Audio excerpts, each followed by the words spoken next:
Good to go.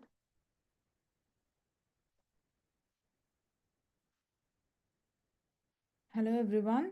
Welcome back again with another power packed uh, content from Rukmini and the turning of time, the dawn of an era. So, we have listened like until six chapters now, and then we are now entering seventh chapter, which is Sri Krishna's gift. Guys, I hope you all have gone through the past chapters, videos as well. But this is a different one because I'm coming with new insights for these two chapters. Today, I'll be covering only two chapters because I wanted to take it slow today. The reason is I think there's more information that we need to concentrate in these chapters. It's not like we just read the story, read the content, and understand the content. We have to have an impact of those situations that already happened on our brains and minds. I mean, heart. So that is why I wanted to take little bits time for these two chapters to explain, and we'll see how we can increase the pace in the next chapters. So now we are entering into the seventh chapter, which is called Sri Krishna's gift. And again, I will share my slide here. I didn't make much slides for this session because it is carried over from the past one. So yeah, this will be the one. Sorry, I'm starting.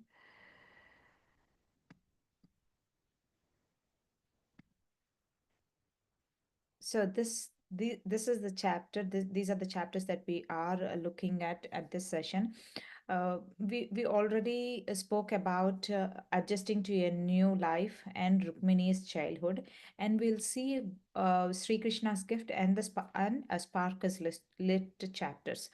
So these all again, I would like to reiterate, we are talking about the life of Malini alias Sujata in Dwapara Yuga under the care of Rukmini Mata.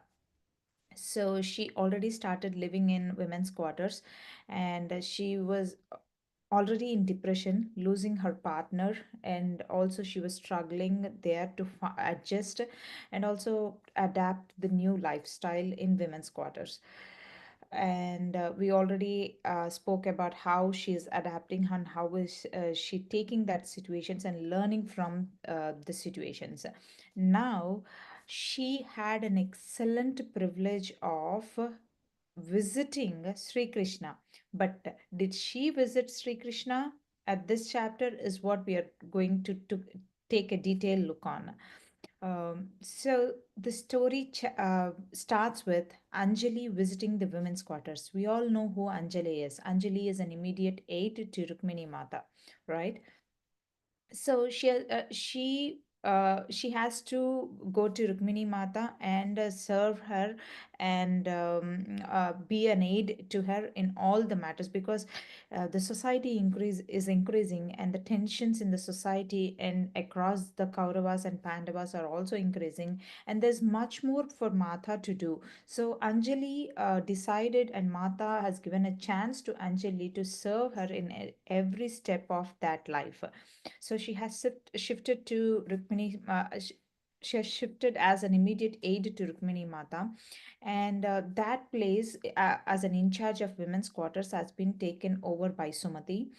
And again, occasionally, Anjali is visiting women's quarters and inquiring on Sujata, who is also a Malini, called as Malini. So now she came back to women's quarters, and she was like inquiring on well-being of Sujata and her son Ishan. Ishan is the name of her son, and she came there and she was inquiring about their well-being, and then she was also suggesting Sujata to let go of her guilt. So, what is the guilt that she had? she is kind of adjusting to the a new environment, but yet she had a guilt in her heart, saying that she had broken her father's word. So what is the word that her father has given to the society is that he would marry his daughter, who is very very young, like uh, 13 or 14. She was like between 13 or 14 at that point of time. And then she promised to give her daughter to a man who is like 40 or 45 plus years of age. She's That man called Mahendra, who is a chief of the community, is almost like a a father to her. There's like 20 to 20, almost 20 plus years of age difference between them. And yet, due to the pressure, he being a father, he has to stand as a protection, because she already lost her mother. She is separated from her mother, and her brother is no longer with them. He was also separated from them with the involvement of the community chief. And being a sole protector for her, due to the pressure that came on him, her father gave a promise that he would let her daughter marry that guy who is like 25 years of age plus of age difference.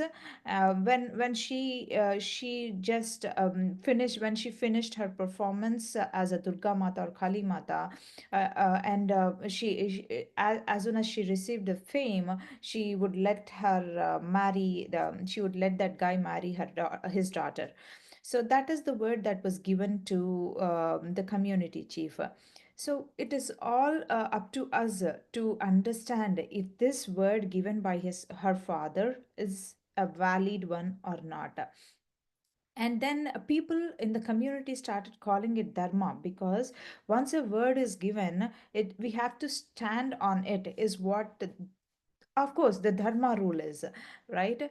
But and Malini, I mean Sujata, has already started feeling guilt in her heart, saying that she has broken her father's word by discarding the marriage that was already scheduled or promised. And she ran away with her own interest with other guy, right? But with her love, obviously. But is that called dharma? And does she have to feel that guilt in her heart? Is it really required? That is what Anjali was clarifying Sujata about the way that she was thinking. So she says that it is time for you to let go of your guilt, Malini. It is not a valid promise. And if a word is given on the saying that it is dharma, but yet it is not tied to the lines of dharma, then it is not called dharma. That is the beautiful word that was iterated by Anjali. And Sujata was startled, because she was new to this kind of breaking the word.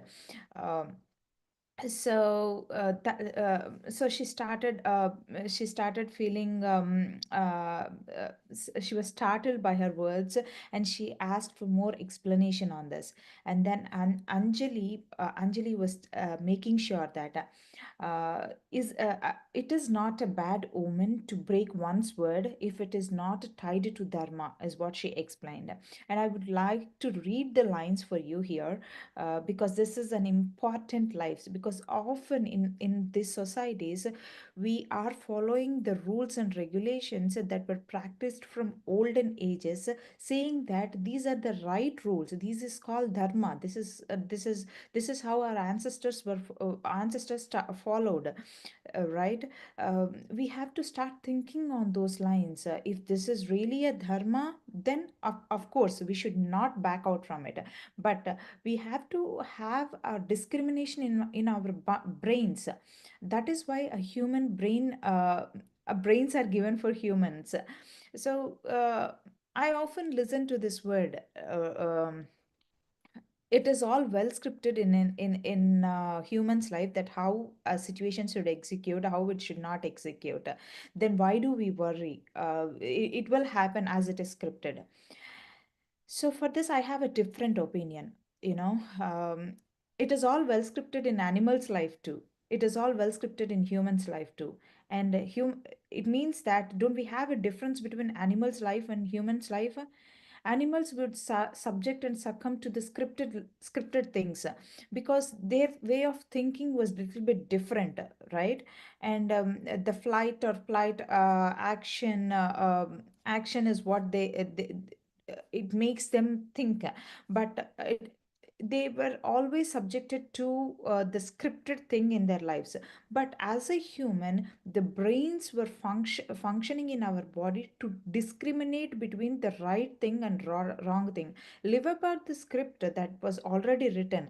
But uh, we have to make use of this excellent thing in that is there in our body. We have to make use of it. We have to make it function properly. And that is where the discrimination point comes in. Using that mechanism or the function, brain function, we have to discriminate between the right thing and wrong thing. That is where we can realize what is dharma and what is adharma. That is the importance of human life. Otherwise, what is the difference between a human life and animal life? Right, we've all evolved from that mineral kingdom, animal kingdom, and then birds and everything, right? And then we are finally in this human kingdom. And then after this, to pass on to the next stage, we have to have this discrimination. We have to learn from the situations, use our brain. This is an excellent machine that is there in our body. Even though there is a script that is written, we can discriminate the right things and wrong things that is there in the script, and then make our body and life more fruitful. Use our body to make our life more fruitful, right? So that is the thing that I understood about our human brains and the human life. So I would like to read a few sentences what Anjali has been iterating or letting Sujata know. So if one's word is in keeping with dharma, listen to this words carefully, guys. If one's word is in keeping with dharma, then going back on it will bring a bad result. But if one's word is against dharma, then adhering to it will also yield an unfortunate result. So we have to have a discrimination. Uh, we have to have really, we have to focus and discriminate between the right thing and wrong thing. If it is really a dharma, you should not show your back on it. But if someone has promised something that thinking that it is dharma, then you have to use your discrimination. If that is dharma, then follow it. If that is not, then feel free to say that it is not dharma, this is not the right thing that we should follow. And you will be a role model for yourself and also the society that is there up front of you. And you will be able to save the people, many people ahead of you, who is already under illusion that this is dharma. So uh, I would like every one of the listeners to keep these 2 points in mind. If one's word is in keeping with dharma, then going back on it will bring a back result. But if one's word is against dharma, that will also, then adhering to that will also yield an unfortunate result. For example, if my close friend is is doing something wrong, and since she is my friend, or he is my friend, if I stick to those rules because he is my friend, then that will also lead to a bad result. Because we have to we do at any cost, we shouldn't follow adharma, or we shouldn't support the people who are following adharma. That is what the Karna did in Kurukshetra, in Mahabharata, right? Even though he knows the discrimination, he just stuck he was stuck and strict with Kauravas who was following adharma. And Bhishma Pitamaha, we all know he is a Pitamaha, even though he is such a great person, such a great warrior, such a great human being, but yet he took the side of them, unable to discard the word that was given by him in the earlier days. If he had stopped, he had said no to where he has to say no, then all this mess wouldn't have happened. Is what we will see from the mouth of Rukmini Mata in rest of the chapters too, in coming chapters too. But yet there's a learn there's that thing that is coming in this chapter too.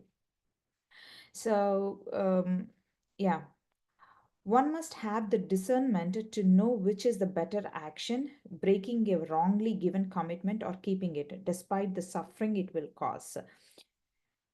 So one must have the discernment to know which is the better action. So if an action leads to the rightful results or fruitful results tied to the lines of dharma, then you definitely have to follow that. But if it is not leading to the fruitful results tied to the dharma, then no matter what, we are not supposed to stick to those rules, is what this line says. And and we all know, and Anjali says that we all know what is happening in Kuru family, right? Kauravas and Pandavas, there are tensions that are growing between the two groups of cousins. Actually, they belong to the same family, but yet why did they happen to uh, uh, get separated? It is because of the lust and the power. Okay, the attachment towards the power is what that caused them to separate with each other. All of these tensions came because of the patriarch of the family. Who is the patriarch of the family, guys? It is Bhishma Pitamaha. Bhishma is the patriarch of the family. He is the sole person who is living from olden days and who still is striving to take care of his own family, because all these Kauravas and Pandavas are equal to him. It is not that even though he is backed with the Kauravas, but yet he is also attached even more than Kauravas to Pandavas, because he knows um, what um, what is the right thing and what is the wrong thing. So all of this came because the patriarch of that family, the great Bhishma, made an oath that he would not marry and have a children so that his stepmother's offspring could inherit the throne. And now the struggle among her grandchildren begins. So uh, when I read this sentence, it all took me back to that Mahabharata story where Bhishma Pitamaha was giving a word, what was taking an oath to satisfy his father's interest in other lady, right?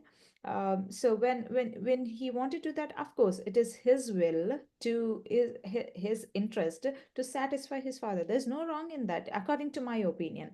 But and this also says that he had given a word to serve the throne for the rest of his life without marrying, and he also took a vow that he would not bear children and he would not marry, and he would serve himself to the throne, and no matter what, whoever occupies the throne, he will serve them, is what the oath means.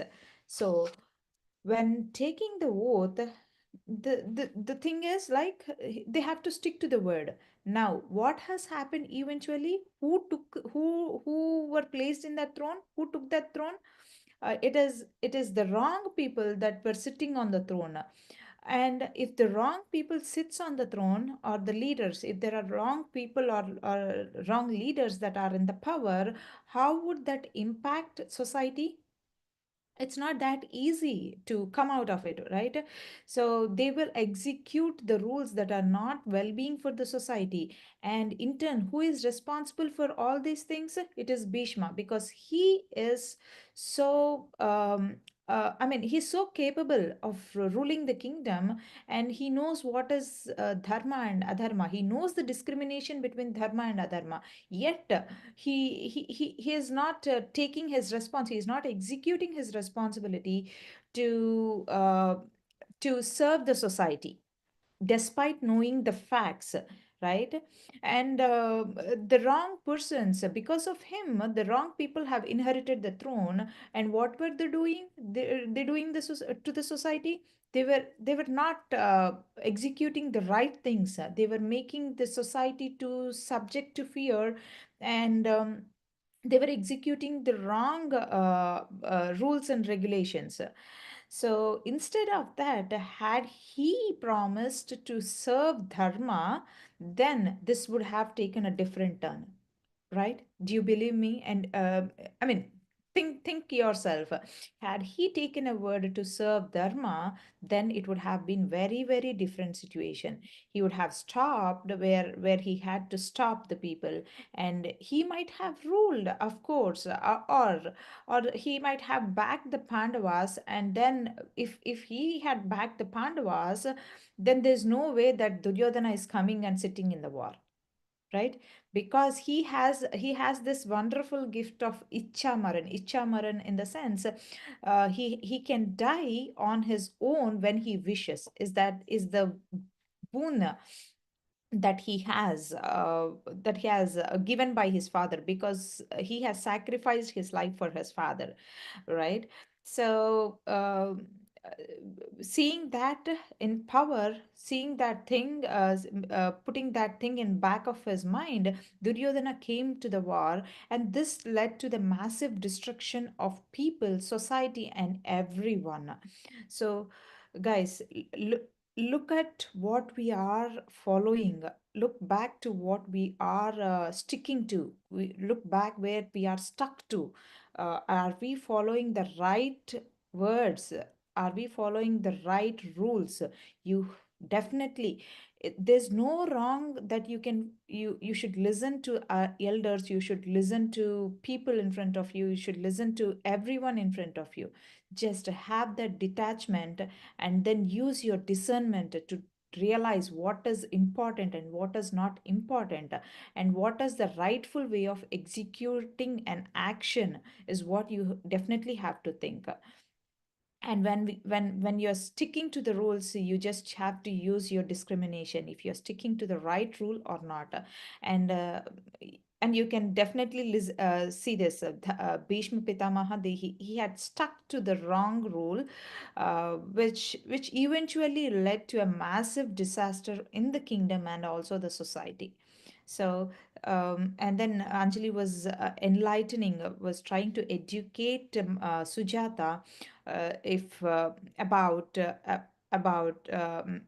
the words and also the breaking of the words. Her father gave a wrong word. Had she married to her father, she would have subjected and succumbed to the lot of torture, right? And that's not valid. That's not good for her. And her father did the wrong thing. He has to realize it is he who has to face that wrath and everything. It's not she who has to face that guilt. Okay?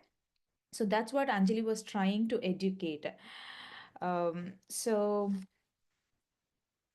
she would have had an unhappy life in future if she had uh, stuck to her father's word. So, and also, she was also educating Sujata to have a discrimination, to know the higher truth and also act accordingly. We should that's where the meditation comes in place, where we can have a strong discrimination and also determination towards our commitments. And also the more realizations we get is through the meditation. That's why I would highly encourage you to meditate. Even if you have a tough situations around you, I would recommend you to meditate along those tough situations, because when you meditate, your mind becomes zero at some point of time, and then that's where you can fit the right realizations into your brain, and which will help you to execute the rightful dharma. So and often this is also very difficult, you know. And Anjali was also saying that this is often difficult. In the higher ages there was no established legal system as we have now, and it was up to the sages to keep the balance in society through the blessings they bestowed and the curses.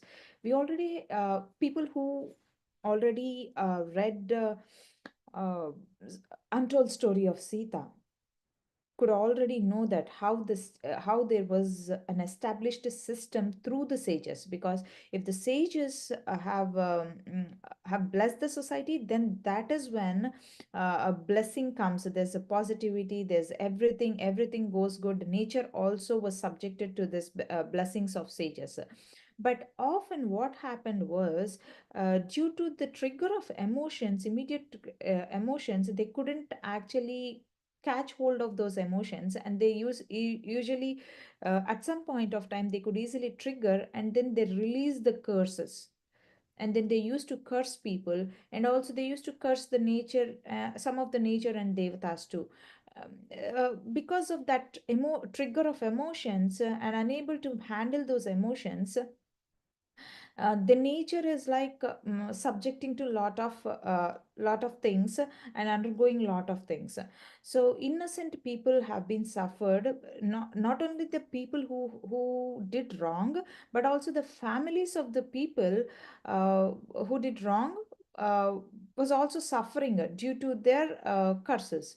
So that is when Rama and Sita, they have reincarnated to enlighten people and also sages to control their emotions and to work on their emotions more. So that's when Sri Rama and Sita Mata started establishing a judicial system in their time, and and later until to Dwapar Yuga, the sages have been retreated to forests, or they have been retreated from the society, because since there's a judicial system already existing, there's no need of sages to come and establish the judicial system, or for them it is for their own interest. They can control, they can have their emotions in control, and they can work on their own emotions and life, is what it means.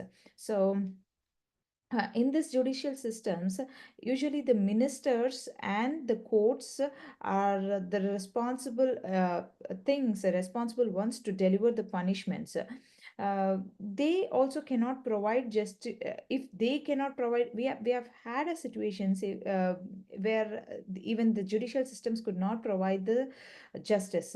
Right? We have come across those situations, but definitely there is a cause of law and effect where justice can be served. Nature will not sit silent. It has its own karmic patterns to be repeated, and it will have the nature of law of cause on and effect, where the justice will be served at any point of time. So and Sri Krishna and Rukmini Mata, they're helping the society and people to abandon the practices that no longer benefit to the present society. That's why this reincarnation, this highest beings, the greatest beings, all all knowing beings have come, have reincarnated into Dwapar Yuga, almost to the end of the Dwapar Yuga, and also a stepping stone for Kali Yuga. So they have made the people to abandon the practices that no longer benefit. For example, there is this ritual called Sati Sahagamana, where the um, wife of a husband, if a husband died, his wife also should die along with the husband, placing that husband head in her lap and burning herself alive. That is called a Sati Sahagamana, where it has been practiced in ancient, long India, and we have come across that one situation in our previous chapters. So it was there in Dwapara Yuga too. But that's not a right practice. Sri Krishna and Rukmini Mata helped people realize the importance of one's own life, and they already have enlightened, they have started enlightening people to abandon the practices under the mask of dharma. So we really have to think of the practices that we were following, and of course we have to use our own discrimination. Some people just come and say that this is wrong, this is right, but just use your discrimination and try to judge on the lines of dharma. Then we will have a rightful choice, we'll make a rightful choice. And we also and Anjali was also suggesting one, he she was also highlighting another important story of Sri Krishna with the Rukmini, with the Sujata. We all know the Govardhanagiri event, which was executed by Sri Krishna, right? Hmm. So what happened exactly there was people in Vrindavan, they started offering prayers to Indradev, and thinking that he is in charge of the rains that is falling in the society, in the area. So every year there's a ritual for them to offer prayers to Indradev, and due to his mercy is what the would occur, is what their belief is. But Sri Krishna, is a boy at that point of time, and he is the one who disturbed the sacrifice to Indradev. It was not because he does not honor Indradev. And we also have to think that Indradev is not a mad person, or he is not another guy. He's not an alien guy. He's not an asura or someone to not worship to. Okay, he is such a beautiful person, and due to such beauty, he was given as a charge of all devatas. We have to keep that in mind. But it is the beliefs of the people that Sri Krishna really wanted to work on. It's not on Indradev that he wanted to work on. It is the belief system or the fear of the people that Sri Krishna really decided to work on. uh, they were acting out of superstition and fear, not truly understanding the great divine power. So when you offer uh, your prayers, or when you offer something to devtas in front of you, you really have to understand the divine power. And that comes through the change in heart. If that is causing a happiness in your heart, that is what you have to realize. And out of that realization, that if that offering comes out of that realization, that will be a beauty towards the nature. Okay, not only to you, it'll be very beauty towards the nature too. So Sri Krishna wants that type of enlightenment in the people. It's just not they shouldn't just act out of superstition. Okay, this particular festival came, okay, there I have to do this much of food in my home. I have to put all those food in front of devta, and even though it doesn't fit in you, you have to eat all of them without throwing them. So such we have that kind of superstitions, right? And we have to work on that. Sri Krishna really tried to work on those superstitions, and that is why he encouraged people to offer worship, or worship that mountain which is called Govardhana. Govardhanagiri. Giri is nothing but a mountain. Govardhana is the name of the mountain. So he caught hold of that mountain with a single fingertip, and let all the people take shelter under that mountain. And then people started realizing, okay, okay, we are acting out of superstition. There's nothing like we have to overcome our fear. If we don't do this ritual, then rain won't come. And if it doesn't rain, then what happens? the crops won't grow. So they were thinking all about it. If you really offer something to the higher being with your heart, no matter what the circumstances are, the nature will subject to your prayer. So that is the real kind of enlightenment that Sri Krishna wants to give them. um,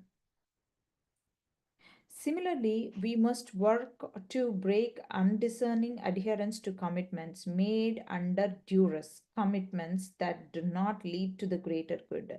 So, if the commitment is given which doesn't lead to the greater good, then we have to use our own discrimination.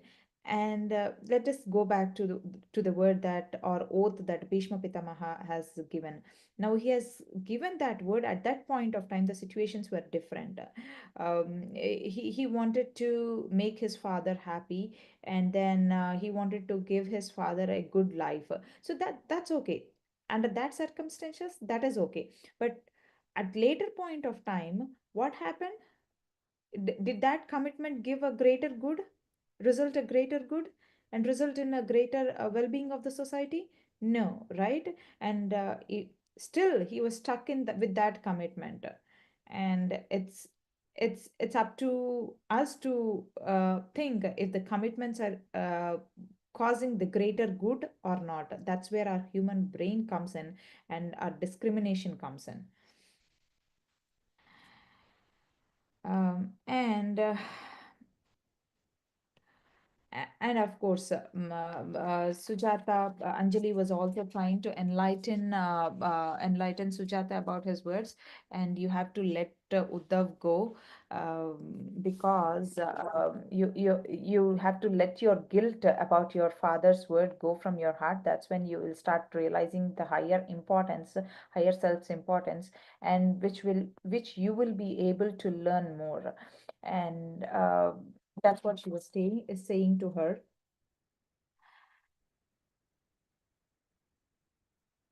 And she also iterated how Sri Krishna and Mata did build the women's quarters.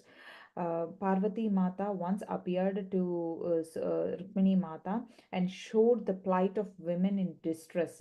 And uh, in distress. So among the Dwaraka society, she obviously showed the people, the women, and also the men. Of course, it's about the human souls we have to refer here. It's not about the women or men. So especially at that point of time, women were suffering a lot. So she actually showed that plight of women in distress to her, and that's when they came to Mata really decided to build a women's quarters, and she approached Sri Krishna to for help and confirmation. And Sri Krishna did promise her that he would actually allow that building to happen here. And then that's how the women's quarters were established, and also there was a men's quarters for separate men too, but of course the number of men were low compared to the number of women. And we all can understand how that how the society would be at that point of time. And one after this happened, a few days after this happened, Sujata was actually going there, taking care of Ishan, and then she was actually sleeping there. At one point of time in garden, she actually felt like sleeping along with Ishan. Ishan was sleeping there, and then she was also sleeping along with Ishan. Suddenly the sleep came over Sujata, and then she was sleeping there, and then in that sleep, a dream did come to Sujata. What is that dream? This is a beautiful dream. There is Uddhav sitting in that dream in a bench in the garden, and he was holding little Ishan with him, and then Sujata was sitting by his side, and Uddhav was talking to Sujata, asking that. Sujata, what a beautiful child we have. We are such a beautiful family. Will you raise Ishan for me, train him well, and do good things, and teach him well, grow him well, is what he asked. And then Sujata was like, yeah, I will. Why are you saying this? Is what she asked. When Sujatas asked him that, you have to let me go, Sujata, otherwise you can't grow up or I can't grow up. So you really have to let me go, is what Uddhav asked Sujata. And then Sujata did, after exchanging few more warm greetings and hugs in the dream, she decided to let go Uddhav, and then Uddhav was turning back to her and then saying goodbye, and then he left, which means he was until now she actually holded on to Uddhav, which is her husband who was killed, right? She usually used to have a virtual presence, like she usually had that feeling of talking with Uddhav occasionally, because she didn't let go Uddhav, and Uddhav couldn't go because she didn't let him go. And this is what made him to stay longer period of time. But now she has to say goodbye to him. Of course there's a void in Sujata's life after this, and her heart was longing for someone. She came out of out of a dream, and then she was longing for, there's a void. Until now her heart was really complete because she used to feel the presence of Uddhav, but now she feels void in her heart because Uddhav left him and he has his own journey in the celestial world or after the life. So after he immediately woke up, after she immediately woke up from the sleep, there was a buzz going on around, and then Sujata tried to inquire what that buzz is really about. One lady said that Sri Krishna did really come and visit the women's quarters, and then he left because she was sleeping at that point of time, and she was in that dream. And then Sri Krishna did really leave the quarters. Uh, and Sujata did really feel very sad, saying that, thinking that she missed Sri Krishna. And actually, what happened was Sri Krishna did really come to bring Uddhav to Sujata's dream. And because they were like, they were not physically present with each other, but they were holding on to each other and not making their individual journeys. That is why Sri Krishna did visit the women's quarters and brought Uddhav to her dream. And he actually helped them unite together and also divide with each other by not feeling sad. That is the important thing. They have to let go of each other with an enlightenment, not by rule. That is the real purpose of Sri Krishna's visit. This is the beautiful gift that Sri Krishna has given to Sujata. That is why Sri Krishna really visited women's quarters. Of course, there's also different women that Sri Krishna took care of, but we were only listening to Sujata's story, right? And after a while, and this Sujata, this is the this Sujata considered as a gift from Sri Krishna, because now there's no guilt for her, and there's no sad feelings about her by letting Uddhav go, and there's nothing that she is missing. So ultimately, that is the feeling that human needs, that we need, right? If there's a guilt, there's a depression, there's an anger, there's a sadness in us, it's not going to work out, right? So Sri Krishna did really visit to take away that all those things that each other were holding, and then help them in making their own individual journeys. So this is the Sri Krishna's gift, and Amba, she actually visited Sujata's community, which is Malini's community outside of this women's quarters, and then everyone were saying different things and different stories about Sujata. Some said that she broke her father's words. Some said that okay, she decided what is best for her, and then the different personalities, different views of people, which Amba listened to. And then Mahendra did a oath that if she was found alive, Mahendra didn't believe that she died, but Mahendra found that uh, was thinking that Malini was still alive, and if he found Malini's body, he would drag her to the streets of Dwaraka and kill her in the streets of Dwaraka, is what he made oath. uh, Imagine the anger that was building in one's brain, because he didn't actually achieve that thing. Now, in order to survive this oath, or execute this one, he has to take different lives, right? So it's up to the people who they have to decide on their own commitments and oaths that they were taking. And the real work has to be done from inside and not outside, is what the main essence of this book is. You have to search your answers within you. You have to enlighten yourself from inside, not outside.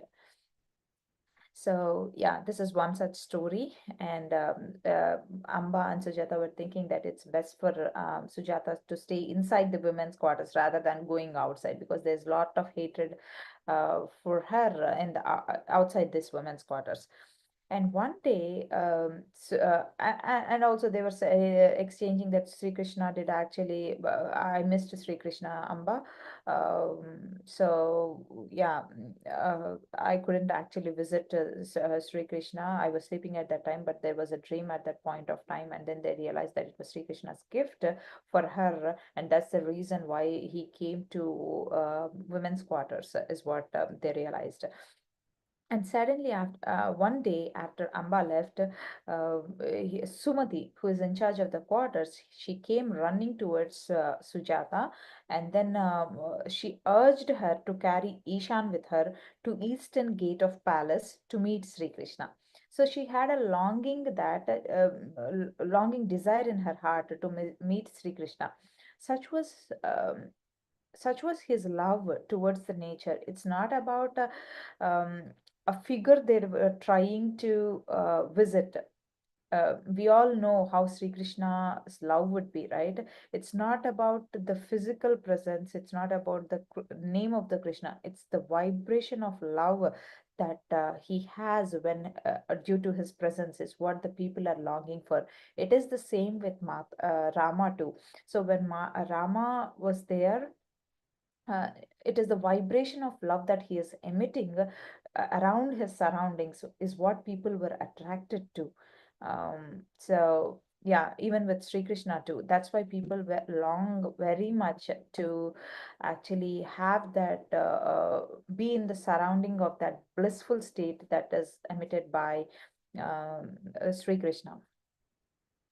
So yeah, she carried. They both ran to this crowd, because there's Arjuna coming from Indraprastha, and then Sri Krishna, Hastinapur at that point of time, Hastinapur, and then Sri Krishna was there among the crowds to receive Arjuna. So a huge number of crowds have been gathered to visit Arjuna, because Arjuna was a famous warrior and a famous personality to look on, right?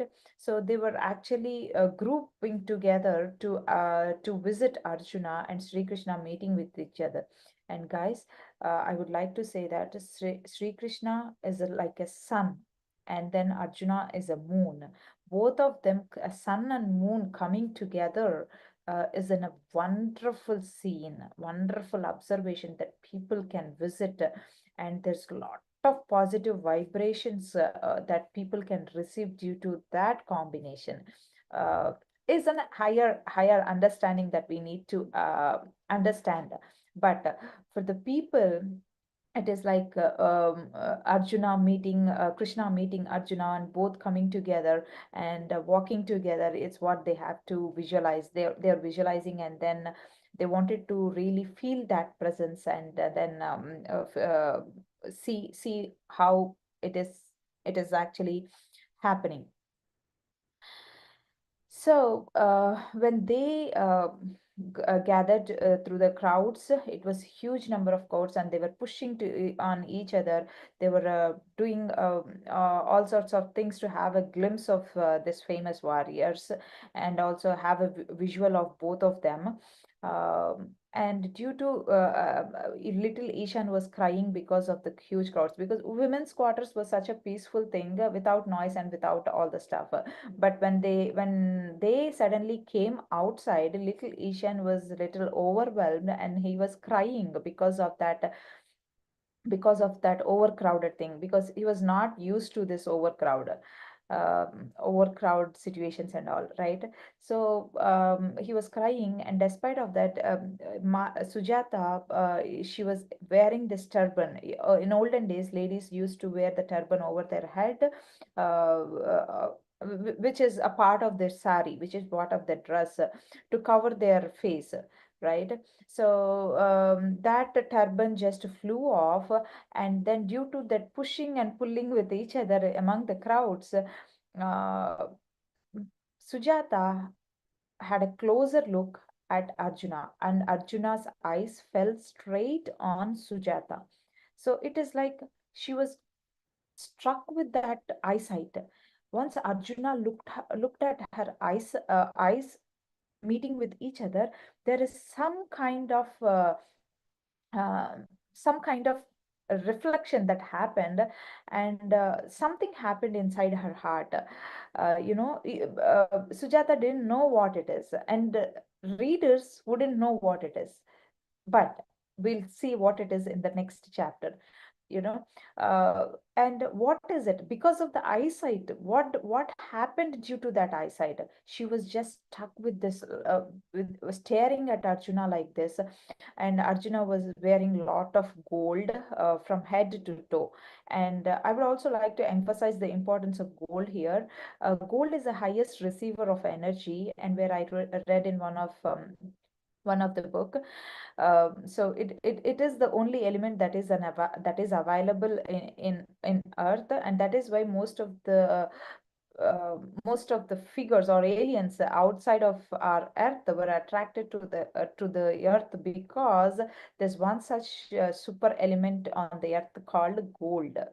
So gold, when you wear it on your body, it receives the highest amount of energy, and that's why we have a tradition of wearing gold in India, either on women's body or the men's body. Usually, in olden days, kings used to wear lot of gold from head to toe and sit on the thrones, right? Because when you sit on the throne, when a person sits on the throne, they usually have this gold. When they usually have this gold, that's when they receive the lot of positive amount of energy, and this positive energy can be used by kings to execute dharma in the society. That's the ultimate importance of gold. That's why people used to wear this gold. Even if they meditate or don't meditate, they used to wear the gold to receive to receive positive energy. And this is all there in Sanatana Dharma, which where the foundation of the Indian civilization lies on. So we really have to look back at this, and these kind of practices is what we need to emphasize on. And I wouldn't say that we're top to down gold and then go walk on the streets. No, that's not going to happen at this present society, because there's lot of danger in this. But at times, the reality and importance of gold is what we have to realize and use it based on your discrimination. Because and when I say that, I really feel that when I say something, if that is executed, or if you listen to something, if that is executed as it is, then that wouldn't be fruitful, right? That would not bring a good result. You have to use your own discrimination or your own thinking to execute it in a rightful way.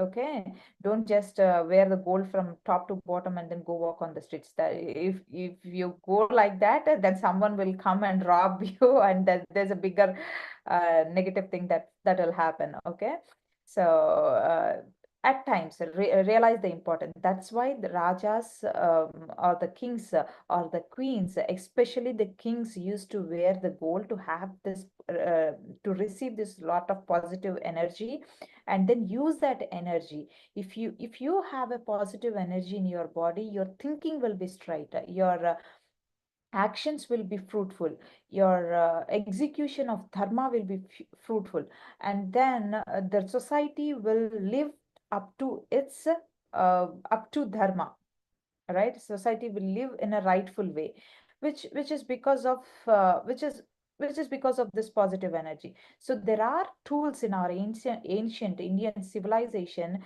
that people have used to receive this positive energy. And I've tried putting a few gold on my body and then tried to meditate, and I really observed the difference.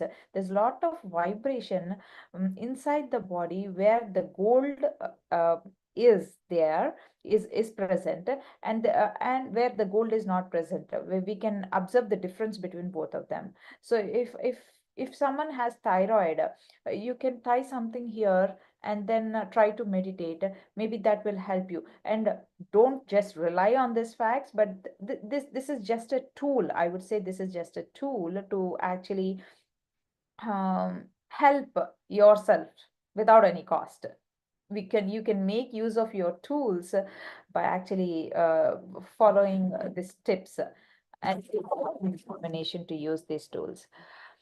And yeah, so let us go back to the story. So that is why, I mean, of course, Arjuna was wearing gold from top to bottom, and then and then he was bright. He was illuminating like a thousand moons in front of Sujata's eyes. She was captivated by that appearance, and then she was captivated by that eyesight that has fallen onto her eyes and also her heart. She was struck by that eyesight, and then she was staring at that chariot like that. And then suddenly there's a person who was calling her from behind with her original name, Malini. And then she immediately covered, Sumati did immediately help Sujata cover her turban, and then she was dragging away. And then that person was coming behind and then asking her, Malini, Malini, stop. And then Sumati did tell him that no, this is not Malini. She is Sujata, and you misunderstood her or mistook her for someone, is what Sumati told him. But she wanted to really see who is calling her with her old name, and then she turned her back, and it felt like it was her brother Abhishek who is calling out her name, because they were separated like long ago, 13 years back, and then he was a man now and she is a lady now. And then it felt like it was an Abhishek who had called out her name, but she was not sure, and Sumati did actually take her and dragged her into the women's quarters, and then poor Ishan was crying a lot. So that's one of the thing, and that is the end of Sri Krishna's gift. You will find more interesting facts as well when you read this book. Uh, read this chapter, and we will go to this next chapter. A spark is lit. And what is that spark? A spark is lit. When you say that a spark is lit, what is that spark?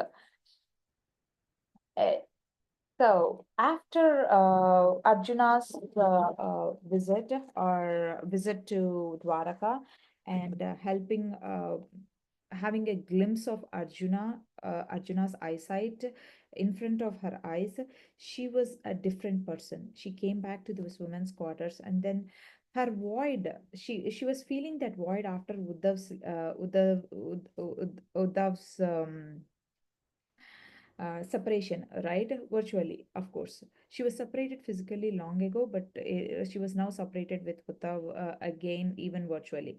Now, uh, um so there's no void after Arjuna's eyesight. She was feeling complete. What kind of completeness is that? Uh, uh, what is the impact of Arjuna's sight on Sujata? As is that a sense of joy, laughter, happiness has come over Sujata. Why did this come, guys? It is because her Sujata's heart was close to everything. Of course, there was long struggle that she underwent, and due to the tragedy of her husband's murder and everything, and also she being alone in this women's quarters without the family around her, she was under a lot of depression, and also she closed her heart to everyone. And that is why Sri Krishna actually helped her to let go Uddhav and have their own individual journeys.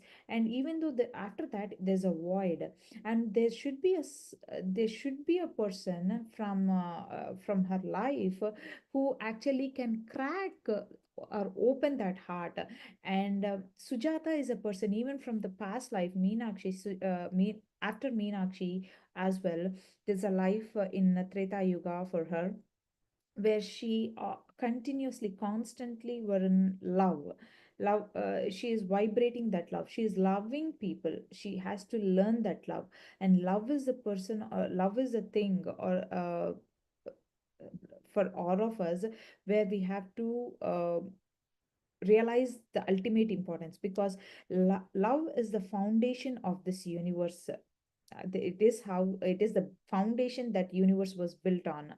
And each and every person, we have to find out that we have to reach to a stage where we can be in that love state for all of forever. For example, I can be on that bliss state for some point of time during meditation or after meditation. But after that, we are again back to this materialistic world, right?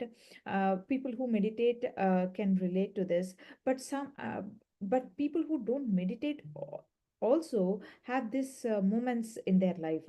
Suppose if they were with their loving partners, if they were with their loving mothers, if they were with the loving husbands, if they were with loving children, they have this ultimate thing called love emitting from them. And they can be in that state for some point of time. But what about the rest of time? We forget that love, and then we always get subjected to this materialistic things, right? Anger comes, frustration comes, depression comes, everything comes. But it is the thing that we have to be on the state of love forever. That is the ultimate realization. We have a wonderful program called Unified, where the course helps us to realize the ultimate state of love, and to be in that love state always.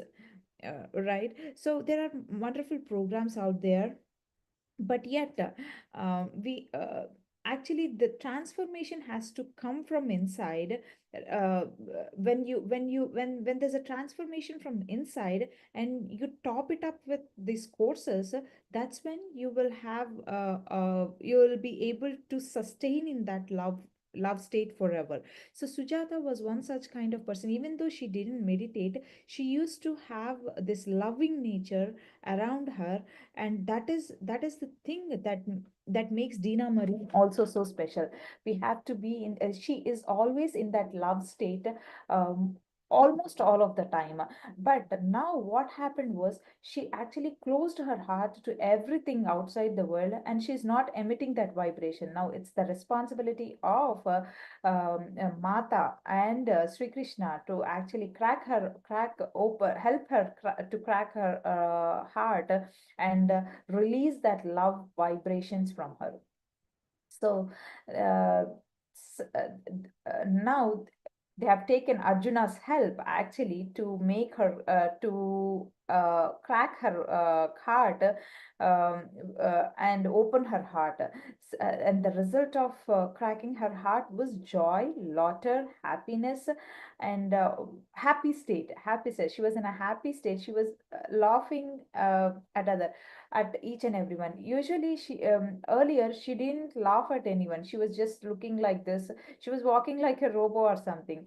But now, after Arjuna's eyesight, she was actually smiling at others. She was feeling happy in presence of others. She was actually exchanging laughter with others. That is the functionality of humans, right? We should have a happy feeling by meeting others. It's not like we are just executing some responsibilities or something. So if you are happy and if there's positive nature, positivity that is coming out of you, people will start coming to you. People will start attracting to you, right? So that is the thing that Arjuna helped her, and also Rukmini Mata and Sri Krishna took the help of Arjuna.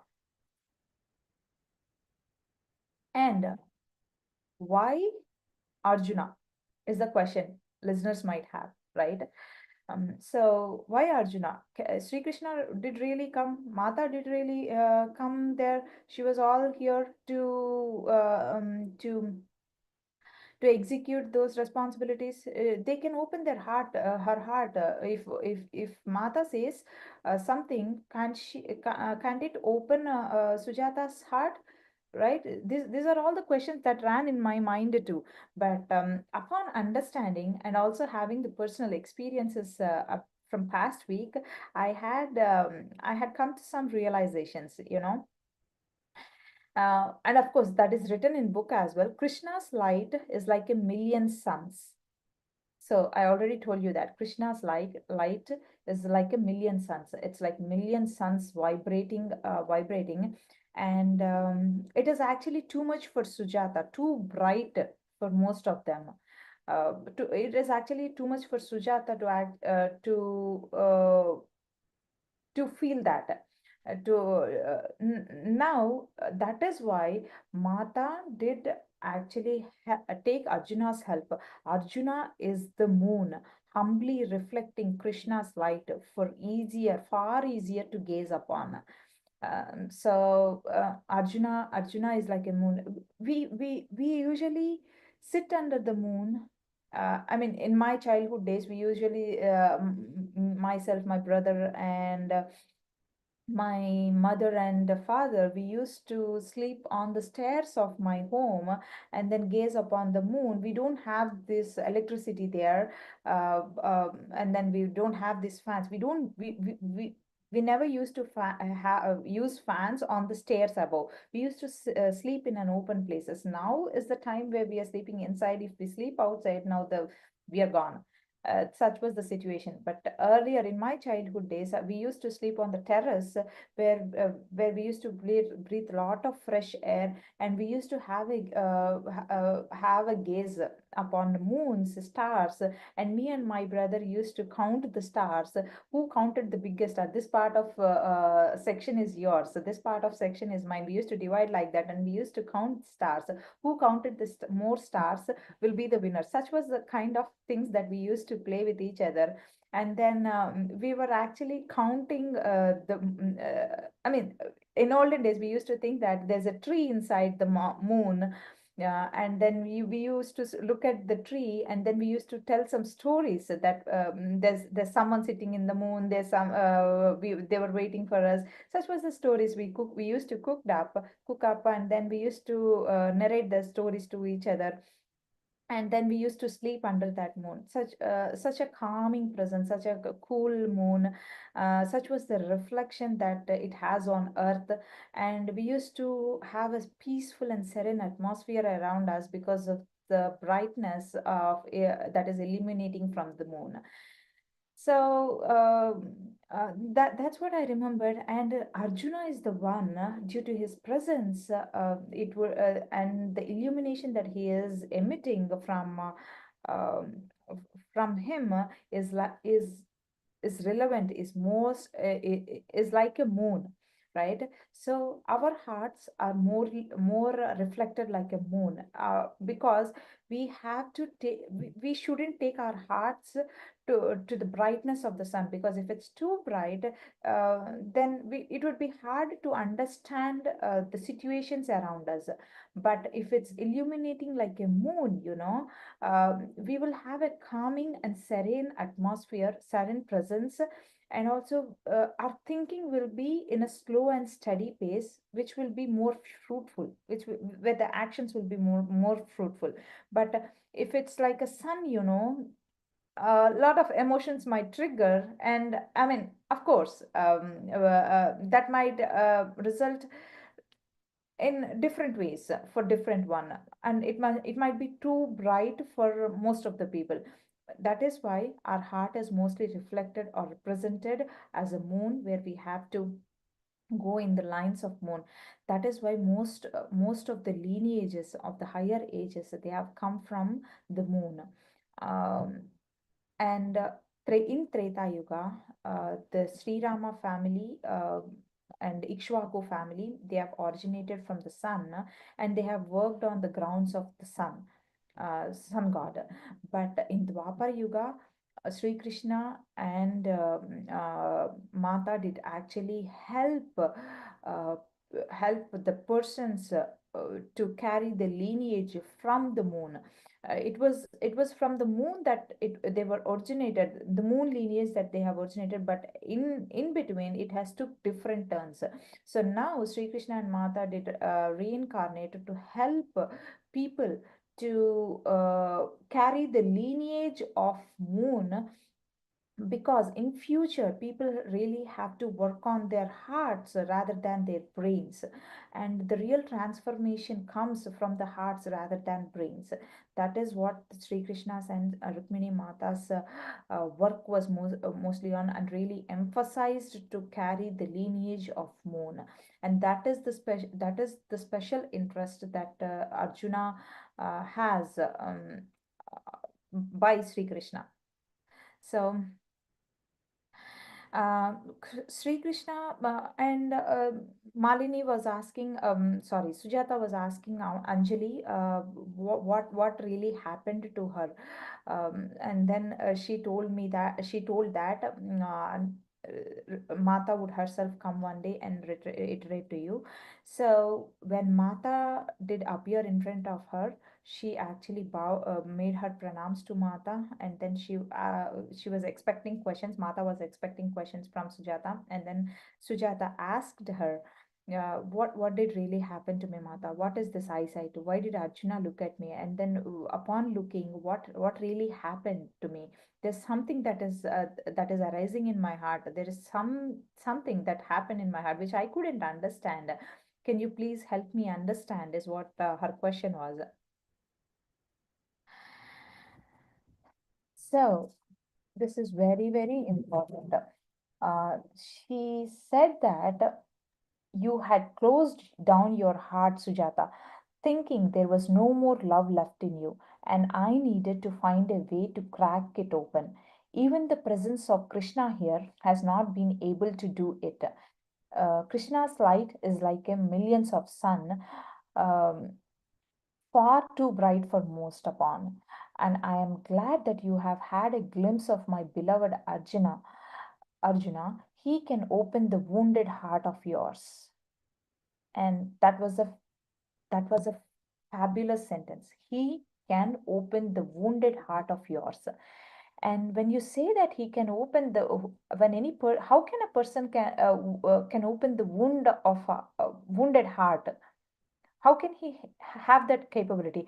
And now when you say that Arjuna is a human being, how can a human open a wounded heart of others? Think on this lines. How can a human open wounded heart? He has to have an extensive training. He has to have an extensive experiences of that wounds. Then only he can share that pain and yet feel the attachment was yet feeling the detachment. And often I had this question, how can he feel that he opened that wounded heart. uh, so for example, I'll give you an example for this. uh, let me take Sirisha's and mine example. If my leg is hurt, you know, if I was bleeding, or if Sirisha's leg was hurt, if she's bleeding a lot, she was in lot of pain, she was hurt a lot, and then when she was under pain, if I go there, what will I do? The general human tendency is, oh my god, what happened, we have to rub this off, why did you do this, what happened to you, can't you walk carefully, can't you do something very carefully, you wouldn't have done this, you might not have done this, is what the questions come. That is an attachment, guys. That is an attachment to the situation or the person. But when you have that attachment, the only thing that comes is you can feel that pain or take that pain, and something comes out of your mouth which wouldn't actually help the situation, right? We actually have to ease Sirisha's pain. I actually have the responsibility of easing Sirisha's pain. How can I do that? It is not by sharing the pain. Of course, we feel attached. It is not by attachment. It is a, it is by attachment versus detachment. By detaching the attachment, you know and when I feel that detachment, and try to analyze the thing, what exactly happened, then there will be an analyzation. You have to stop feeling the pain. You really have to stop feeling the pain. When I stop feeling the pain what Sirisha is undergoing, then there will be an analyzation in my mind of what has to be done in future. That is the real kind of the thing that I believe Arjuna underwent. So that is why he can crack open, he can be a source where he can crack open the human's heart, or he can actually remove the wounds from the heart by single eyesight. How can, otherwise how can that happen, there was a situation where Arjuna was listening to all the pains or distress of the human beings. But yet, when you actually listen to the distress or pain of people, how will you feel? You will actually feel that pain in your heart. You really, because we are all humans and there's still humanity in this society, we will actually feel that pain in our heart. When you start feeling that pain, when you actually start feeling that pain, what exactly happens? uh, you will be a subject to that pain as well, which is of no importance. and and this I say that because it doesn't mean that I don't care for the pain, or it doesn't mean that I don't care for the hearts that are suffering. I really care for the hearts, but yet you have to have that detachment, because you are there for a purpose, you are there for a reason, which means you can be a source to help heal that wound, right? If you be a subject to that pain, then that's not going to work out. You're sharing the pain and you're increasing the pain. That's it. Actually, the purpose of you there is to heal that pain and also to find a solution to that pain is your real purpose of for you being in that situation. So Arjuna, he was listening to of people's, lots and lots of pains around him, and also he Rukmini Mata did actually make him listen to lots and lots of pains in the world. And yet how can he stays so stubborn? He has to execute his responsibilities, right? How can he stay so stubborn? Yet he is detached, but yet what he learned out of that listening to that pain is how can he be useful by being detached to the situation, but yet can be a source as a healer to that pain.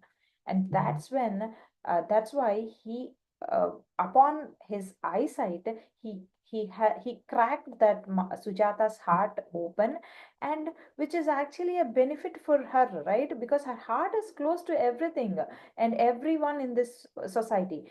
But upon just a single look, he cracked open her heart, and then joy, laughter, happiness is being emitted from her, and then that is really a good thing that happened to Sujata, right? And now, if Arjuna did actually listen to that Sujata's life, wouldn't he be sharing that pain? We should always have a listening ears to the people that are in pain. I really believe that. But yet, um, don't absorb that pain. Stand there, be there for them, and try to figure out a solution, or analyze the situation first, and then try to figure out a solution if you can, or support them in any ways that you can. That is the main responsibility of you being there. If you share the pain, then it's spoiling you, it's spoiling them anyways, but it's also spoiling you. You're the number two that are added to that situation. And that there's no use in that. You have to stop feeling that pain. That is called the detachment. Yeah, attached yet detached. And again, I would say that when you feel the pain only, then only you will realize the importance of that pain, and then try to figure out the solution. It is not just like you can just go there and then you be detached. You should first feel the pain, and yet you shouldn't absorb that pain into your heart or your body. You should listen to the pain, and then feel the detachment, have the detachment, and then try to figure out a solution which you can, where you can, right?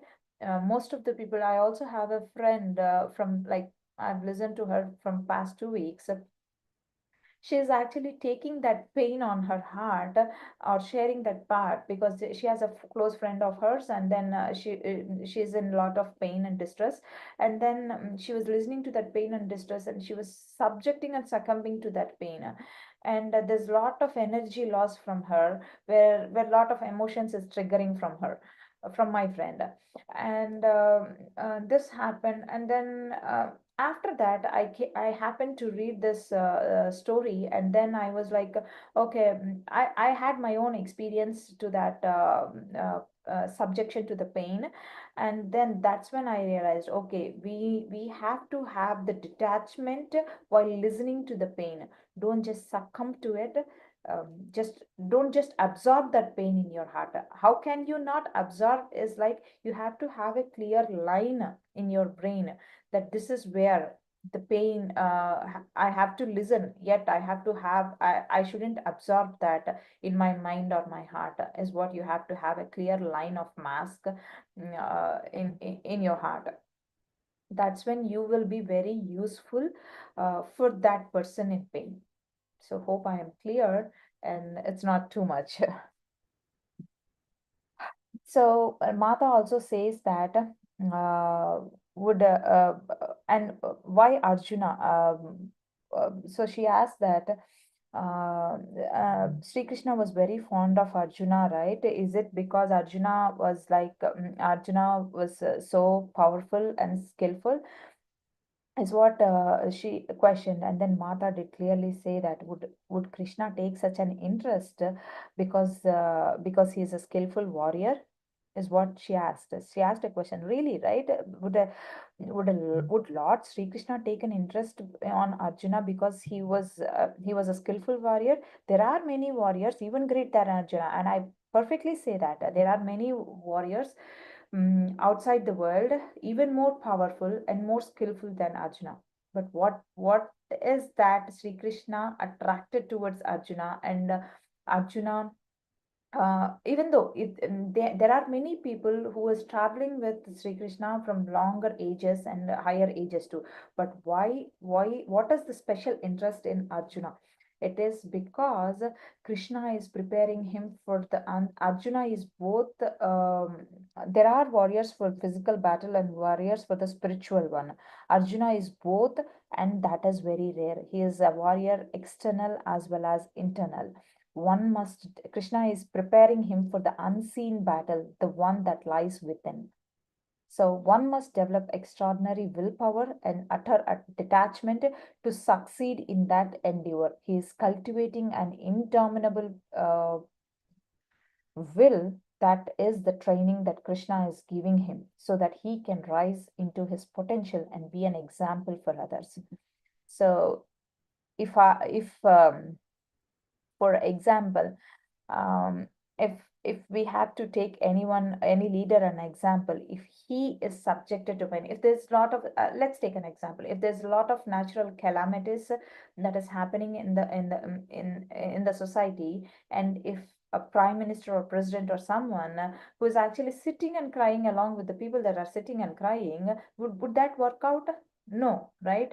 Now he has to have a detachment, but yet he can all obviously feel the pain, but he obviously have to have the detachment, and he's in a position where he has to execute further responsibilities where he can minimize the loss. That is the responsibility of a leader during the natural calamities, right? So that is one such example, and Arjuna is the one where Sri Krishna is preparing for that unforeseen battle. It takes an extraordinary willpower, uh, and willpower to succeed the battle within ourselves. We often have lots and lots of feelings, guys, whether if this is right or this is wrong. We have to we have to sometimes at some points of time we have to execute some things which is not really the things that we can do, but it is the things that we have to do. And that's when you have to have an extraordinary willpower to have a right discernment and right choice on your actions that are up in front of you. So you have to, when you have to develop that capabilities within you, and that's what Arjuna really succeeded on. It's not that Pashpatastra or having a lot of weapons, a lot of things that Arjuna is skillful at. He is more skillful in succeeding on the inner battle that he has that he has inside. So he saw his father from childhood. He saw his father leaving him, and he saw the struggles that his mother was facing. He saw the struggles that his brothers were facing. He saw that humiliation towards their brothers, and then he saw his wife being subjected to that ruthless manner by Kauravas, and yet he was so stubborn. He executed things in a rightful way at rightful time. That is the inner struggle that he was succeeded on. And that is the extensive training that was given by Sri Krishna and Mata. So mm, and after that, this is the importance of this chapter. And then there's a spark that was lit in Sujata's brain. And then Mata did really try to encourage Sujata to give dance classes, because she was in past life she was like a servant doing chores in Sita Mata's, Janak Maharaja's, and Dasharatha's family too. But now she has carried that lineage in this life too. But Mata did really emphasize the importance of her stay in the women's quarters, and she really emphasize the importance of dance, because the dance is the one that Sujata has uh, one great thing, one great ability that Sujata has. She wanted her to share that dancing thing to the people around Sujata. And then when I say why did she emphasize on dance, is because it is one of the tool that is available within the human community to elevate the experience of happiness, to increase the happiness. And when you increase the happiness, when you have an increased happiness within you, you can be in that love state. So for example, recently I visited one of cultural dance performance over the weekend, where my daughter was also dancing there. But there's a day after that. It was performed by Ragamayuri Dance Academy, and then the lady actually wrote a script for Srinivasa Charitam, which is Venkateswara Swami's Lord Venkateswara's marriage. And then she was like iterating whole through the life of Lord Venkateswara, and then and then his marriage with both of them. So at the end of this performance, it was like a goosebumps for me. I really thought, how would a dance bring an elevation to our happiness? But this is real, guys. Any art, it's not only dance, music. It might be music, it might be dance, it might be art. Anything can elevate our happiness from our heart. So I was in that bliss state, and tears were rolling out of my eyes looking at that dance performance. It was such an awesome performance. It elevated my happiness and increased my happiness. And I could actually stay in that bliss state for some period of time, even after that dance performance. So such was the beauty of dance that Rukmini Mata did really emphasize on. People might meditate or might not meditate. Of course, when you meditate, you will definitely find that love. But there are tools even outside of the meditation as well, which humans can use to elevate their happiness, joyfulness, laughter, and be in that love state for longer periods of time. That's where this art things comes into place, where it helps in elevating that happiness. So Rukmini Mata did really want Sujata to teach that dance, art of dance, to all the people, which will help them elevate their happiness, joy, and laughter from within them. Um, so yeah, so that's one of the thing. And yeah.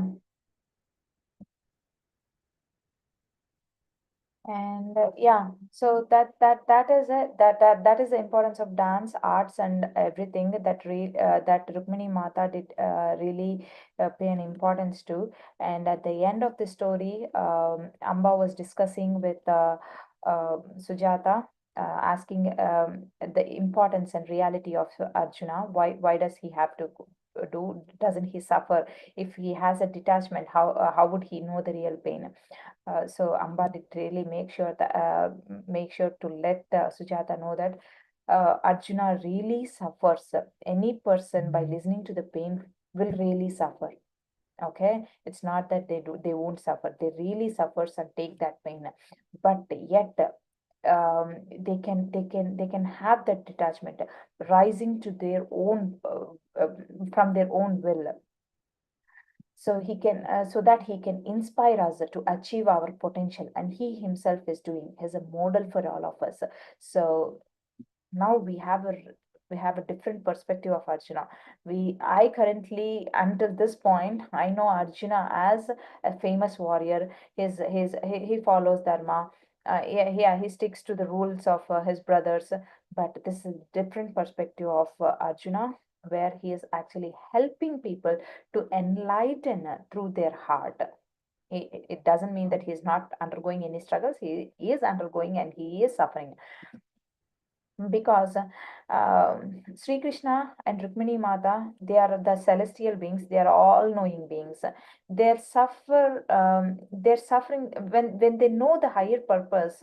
They their suffering will be like the detachment will be little bit less compared to the Arjuna suffering, because Arjuna being a human, when he suffers, he will actually understand the real importance of that suffering and actually rise to a potential where he can be useful to other human beings. It's a humans versus humans, it's not celestial versus humans. That's what Mata and Sri Krishna did really train Arjuna on.